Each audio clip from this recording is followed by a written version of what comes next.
নমস্কার বন্ধুরা, কথা ধারাবাহিকের আজকের পর্বে আপনারা দেখতে চলেছেন যে প্রমিত আর ওর গুন্ডারা সাধু বেশে চলে এসেছে জগৎবল্লভপুরে বাবার ধামে। অপরদিকে দেখা যায় কথা তো সেই সোনায় মোড়ানো সাপটা শিবের মাথায় পরিয়ে দেয়। এরপর একে একে সবাই বাবার মাথায় জল ঢালে। কথা জল ঢালার সময় বলতে থাকে, বাবা নন্দীশ্বর, এই নিয়ে আমি তোমার কাছে দুবার এসেছি, আর তুমি আমার সমস্ত প্রার্থনা পূরণ করেছো। তুমি পাচক মশাইকে আমার পাইয়ে দিয়েছো। তুমি আমার পাচক মশাইকে ভালো রেখো। আমাদের পরিবারের উপর যে এত বড় বিপদ আসছে, তুমি আমাকে সাহস দিও।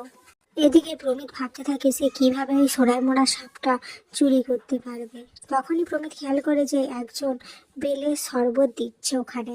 এরপর ওই বেলের শরবত নিয়ে তাতে ঘুমের ওষুধ মিশিয়ে কথা আর রেভির কাছে যায়, গিয়ে বলে, মেয়ে বোম ভোলে, এটা বাবার খুব প্রিয় ফলের শরবত, খা, তোরা ভালো লাগবে।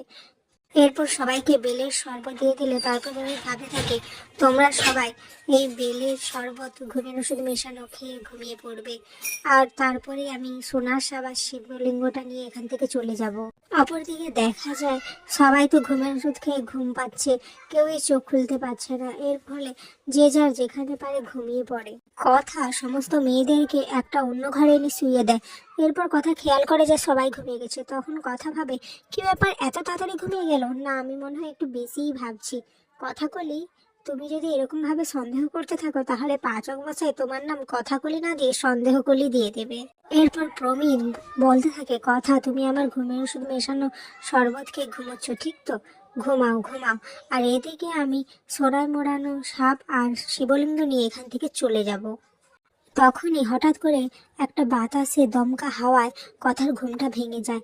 কথা ঘুম থেকে উঠে দেখতে পায় যে কিছু সাধুর কাছে পাথর কাটার মেশিন রয়েছে। এটা দেখে কথার কিছুটা সন্দেহ লাগে। এদিকে প্রমিত ভাবতে থাকে কেউ তাকে দেখছে। যেই পেছন ঘুরে তাকালো তখনই কথা গাড়ির পেছনে লুকিয়ে যায়। এরপর প্রমিত নিজে নিজেকে কনফিডেন্স করতে থাকে যে, প্রমিত শর্মা, তুমি ভয় পেও না, তুমি গুড বয়, তোমার ভয় পাওয়া যাবে না, তুমি ঠিক কাজটাতে সফল হবে। আর এই সমস্ত কথা কথা শুনতে পেয়ে যায়। আর সে ভাবতে থাকে তার মানে প্রমিত চোরাবাজারের কারবারে যুক্ত রয়েছে। এরপর কথা ভাবতে থাকে, তার মানে আমার সন্দেহ সঠিক ছিল, আমি অমূলক কোনো কিছুই ভাবছিলাম না। তার মানে প্রমিত শর্মাই সমস্ত কিছু ঘটিয়েছে। এরপর কথা অগ্নিকে ডাকতে যায়, কিন্তু সেখানে যে সবাইকে ডাকলেও কেউ ওঠে না, সবাই ঘুমের ঘোরে বিভোর হয়েছিল। কথা জল ছেটালেও কারোরই ঘুম ভাঙছিল না। তখন কথা ভাবতে থাকে, ভোলানাথের কাছে প্রার্থনা করতে থাকে, হে ভোলানাথ, তুমি আমাকে একটা পথ দেখাও, আমি কিভাবে এদের সামনে রুখে দাঁড়াবো, আমি যে একা। এরপরই কথা খেয়াল করে সেখানে কিছু শুকনো খড় পড়ে রয়েছে। এটা দেখে কথা বলে, বাবা নন্দেশ্বর, আজ তুমি নিজেকে বাঁচাবে। এরপর কথা ওই মন্দিরে যায়। মন্দিরে গিয়ে সবাইকে বলতে থাকে যে এখানে একটা বড় বিপদ আসতে চলেছে, তাই এই জায়গাটা খালি করে দাও। এবার কথার কথা শুনে সবাই ওই জায়গাটা খালি করে দেয়। কথা সবাইকে বলে, আপনারা একটু পরেই দেখতে পাবেন যে কি বিপদ আসতে চলেছে, আপনারা শুধু আমাকে একটু বিশ্বাস করুন আর ভরসা করুন। এরপর সবাই ওখান থেকে চলে যায়।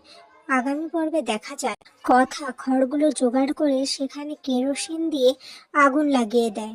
এরপর ওখানে প্রমিত এসে বলে, কি ব্যাপার, এখানে আগুন কেন লাগলো, এই তোরা জল আন। ঠিক তখনই কথা সেখানে হাজির হয়। এখানেই আজকের পর্বটি শেষ হয়ে যায়।